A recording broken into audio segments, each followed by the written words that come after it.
Hello and welcome to the morning sports briefing here on Thursday, the 19th of November. Hi, I'm Paul, and I'll be your host this morning here on New Zealand Sports Radio. And in the news today, we'll be talking about the what have we got? The rugby over in Europe, the Autumn Nations Cup, and news around Fiji's Fiji's team situation with their COVID. We have news from the State of Origin 3, which happened last night. New Zealand Cycling have announced their team for the Olympics coming up. We also have cricket news as England announce their touring schedule for next year, as well as a tour to Pakistan for the first time in 16 years. Also the Premier League hockey, or the men's Premier League hockey, starts this evening, and we'll bring up to speed with what's happening in the ATP Tour finals, as well as we have some PGA, European PGA Tour has got a competition that is about to start today as well. So you bring up to speed with all of those things, because this is the best place to start the day up to speed with all of the important sports news. And let's kick off with that rugby news. And unfortunately, the Fiji team have recorded 29 positive cases of COVID in their team. This clearly means that their game against Italy this weekend has been cancelled, and calls into question their last game of the round robin in the Autumn Nations Cup, which is against Scotland. If the precedent has been set, and this will be a 28-0 victory, try-bonus point victory to Italy, which is what happened when the Fiji Fiji had to pull out of their game against France last weekend.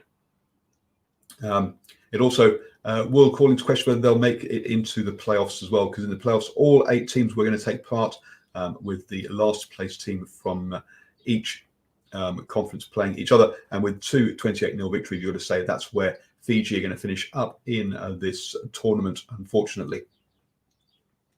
Moving on then to the cricket, and England have announced that they will be touring Pakistan for the first time in 16 years with 2 T20 matches in October next year, on the 14th and 15th of October.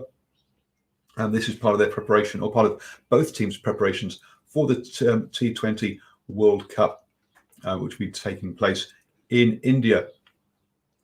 Also, England announced that they would be who they'll be hosting next year, and they're hoping to play these games across the country, whereas previously they had to just have them in 2 locations.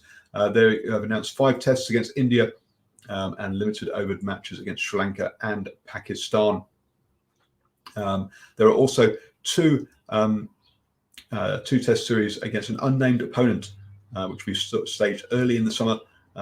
It's going to depend on the scheduling of the World Test Championship final, which is due to take place in England in June next year.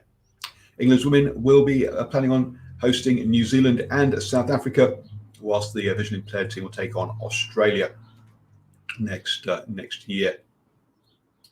Over here in New Zealand, and yesterday, as Austrian said, the Plunket Shield gave a report that had wrapped up until next year. That means the next action we'll see here is in the Halliburton Johnson Shield, which is the women's one-day series, which will kick off this Saturday, the 21st of November. We'll see the Otago Sparks taking on the Canterbury Magicians, Wellington Blaze hosting Northern Districts, and Central Hinds playing Auckland Hearts. All of those start at 10 a.m. on what for those again? On Saturday. Sorry. This evening, though, we see the start of the men's hockey Premier League. Women have already had 3 rounds of their tournament, but the men's kick starts this evening with the Tridents taking on the Mavericks and the Falcons taking on the Alpines at 5 p.m. and then 7 p.m. Both games in Hamilton and free if you'd like to go along to that. I was hoping to get along, but as my car is in the mechanics at the moment, and I don't know if I can get it back today or not, it looks unlikely that I'll be making it. But I hope to make it to some of the hockey games to bring you post-match interviews from them, just like we've done at Rugby Club and Mitre 10 Cup games. And this weekend in the Mitre 10 Cup, we have the semi-finals, and those myself and Stephen Harris will both be at Eden Park for Auckland versus Waikato, and we'll be bringing you our coverage of that. So do please like and follow the Facebook page, New Zealand Sports Radio, for those. Stephen has put up some fantastic videos from last weekend when he was up in Northland, and including the haka by the Northland players to celebrate Highland's 50th game. So do go over to our Facebook page and check that out. Don't forget, you can watch live the morning sports briefing from 7 a.m. every single morning on our Facebook page, YouTube, Twitter, and also the recording goes out as a podcast as well, so you can listen to that on your way to work if you want to. Just search for New Zealand Sports Radio on iTunes, Spotify, iHeartRadio, or your favourite podcatcher. Moving on then into the golf, and yes, later today, kicking off at or teeing off at 5:30 p.m. is the Joburg Open over in the PGA European Tour. That's right, the European Tour has a tournament in South Africa. Unfortunately, it doesn't appear there are any New Zealand entrants in the tournament, but we'll keep you up to date with how that progresses over the next few days. In the state of origin then, and Queensland were dubbed the worst ever Queensland side by a former New South Wales captain, Paul Gallen, before the lead up to this decider.